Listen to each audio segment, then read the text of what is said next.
হ্যাঁ, আজকে যে গণ অভ্যুত্থান হয়েছে, এই গণ অভ্যুত্থানে তো সাংবাদিকদের ব্যাপক ভূমিকা আছে। সাংবাদিক সমাজ তারা যেভাবে আওয়ামী ফ্যাসিবাদের বিরুদ্ধে রুখে দাঁড়িয়েছিল, আজকে সরকারি কর্মকর্তাদের ভূমিকা আছে, প্রত্যেকটা পেশার মানুষের ভূমিকা আছে। এই নির্বাচন কমিশনে যারা আছে তারাও ভূমিকা রেখেছে, তারাও তাদের জায়গা থেকে প্রতিবাদ করেছে, আন্দোলনে অংশ নিয়েছে। সুতরাং এই নির্বাচন কমিশনে এসে তাণ্ডব চালানো এটি কখনোই গ্রহণযোগ্য হতে পারে না। বরং আপনার যদি মনে হয় যে আপনি এই যে নির্বাচন কমিশন যারা 24 সালে আওয়ামী ফ্যাসিবাদের পক্ষে দাঁড়িয়েছে, আওয়ামী লীগকে নির্বাচনে জেতাতে কাজ করেছে, আপনি এই নির্বাচন কমিশনের সামনে আপনি শান্তিপূর্ণভাবে সেখানে আন্দোলন করেন, কোনো সমস্যা নাই। কিন্তু সচিবের রুমে ঢুকে তাণ্ডব চালানো, তাকে পদত্যাগে বাধ্য করা, তার সাথে রূঢ় আচরণ করা, এগুলো আমরা মনে করছি এই আচরণ কখনোই করা যাবে না। গণ অধিকার পরিষদকে নিবন্ধন দেওয়া হয়েছে, যে কারণে আমরা এই সংশ্লিষ্ট কাজে যারা জড়িত ছিলেন আমরা সেই নির্বাচন কমিশনের ব্যক্তিমহলকে গণ অধিকার পরিষদের পক্ষ থেকে ধন্যবাদ জানাচ্ছি এবং একই সাথে এই নির্বাচন কমিশনের সংস্কার আমরা দাবি করছি। কারণ এই নির্বাচন কমিশন যেভাবে 14 সালে, 18 সালে, 24 সালে আওয়ামী ফ্যাসিবাদকে সহযোগিতা করেছে, তাদের অধীনে আগামীতেই কোনোভাবেই সুষ্ঠু নির্বাচন হতে পারে না। সুতরাং নির্বাচন কমিশনের অবশ্যই স্বাধীন করতে হবে এবং তাদের সংস্কার করতে হবে। সেই দাবিও কিন্তু আমরা জানিয়েছি সাংবাদিকদের মাধ্যমে, চিঠি দেওয়ার মাধ্যমে আমরা এটি বলেছি।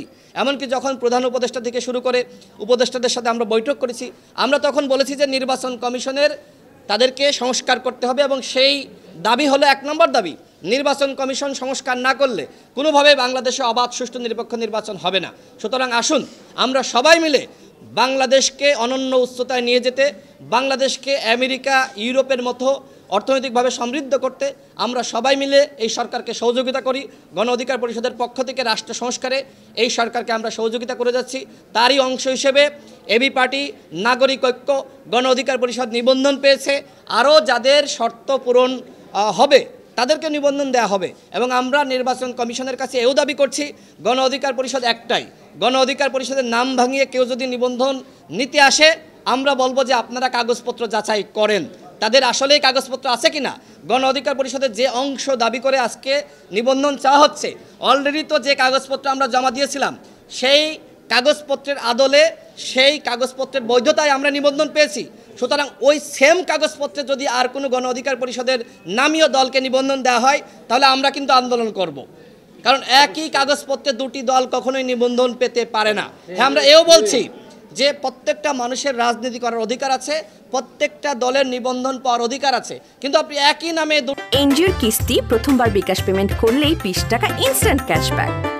দুটি দলের নিবন্ধন এটি কখনোই মেনে নেওয়া যায় না। যেহেতু গণ অধিকার পরিষদ জিওপি নামে আমাদেরকে নিবন্ধন দেওয়া হয়েছে, আর কোনো দলকে যাতে এই একই নামে নিবন্ধন না দেওয়া হয় সেই আবেদন আমরা জানাচ্ছি এবং সেই আলোকে আমরা একটি চিঠিও কিন্তু দিয়েছি।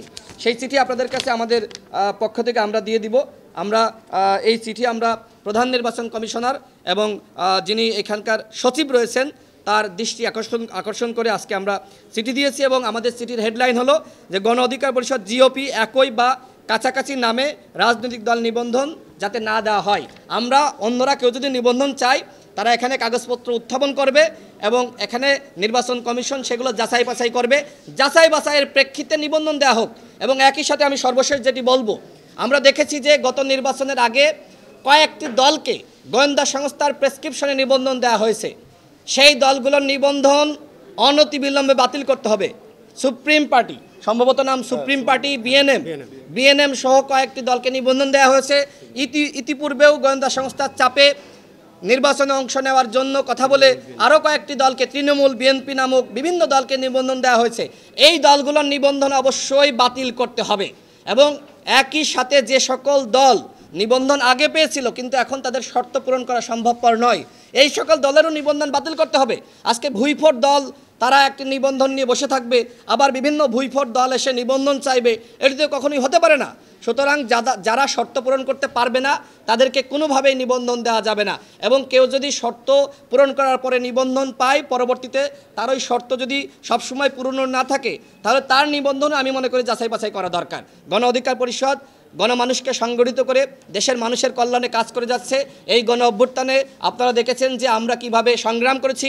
2018 সালে আমরা গণ অভ্যুত্থানের যে বীজ বপন করেছিলাম, 2024 সালে এসে শেখ হাসিনার পতনের মাধ্যমেই সেই বীজ আজকে বৃক্ষে পরিণত হয়েছে এবং এদেশের মানুষের বিজয় হয়েছে। ইনশাআল্লাহ যতক্ষণ পর্যন্ত রাষ্ট্র সংস্কার না হচ্ছে আমরা আমাদের সংগ্রাম চালিয়ে যাব।